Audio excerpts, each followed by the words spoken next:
జరుగుతుంది. ఇంకా అనేకమైనటువంటి ఇంపార్టెంట్ బిల్లుల మీద చర్చ జరుగుతుంది. రండి సీన్ అన్నట్టు చర్చ జరుగుతుంది. ఈ సందర్భంగా ఏమైంది, ముఖ్యమంత్రి గారు నేను గతంలో ఉన్న పార్టీలో ఒక గుంటనక్క గారు ఉంటారు, వారిని మీరందరూ హరీష్ రావు గారిని పిలుచుకుంటారు. ఆయనను చూసి నేనేదో మాట అన్నాడు, అనగానే నన్ను అంటవా నువ్వు అని చెప్పి అసెంబ్లీ మొత్తం వాయిదా వేసుకుని వెళ్ళిపోయాడు.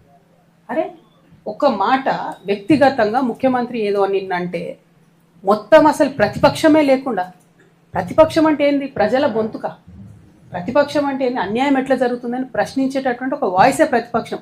It is not a party, it is a big responsibility. దాన్ని వదిలేసి మొత్తం సభ 5 రోజులు ఎట్లా మీరు బాయ్కాట్ చేసిపోతారు? ఏంది కేవలం హరీష్ రావు గారిని ఒక మాట అన్నందుకు బాయ్కాట్ చేసిపోతారా?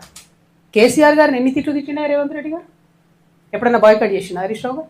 మొన్న ఈ గుంటనక్కకు డిప్యూటీ ఫ్లోర్ లీడర్ ఇవ్వగానే నేను చెప్పిన బీఆర్ఎస్ పార్టీని ఎవరు కూడా కాపాడలేరు అసెంబ్లీకి రాకపోతే అని. ఏం చేసిరు నిన్న?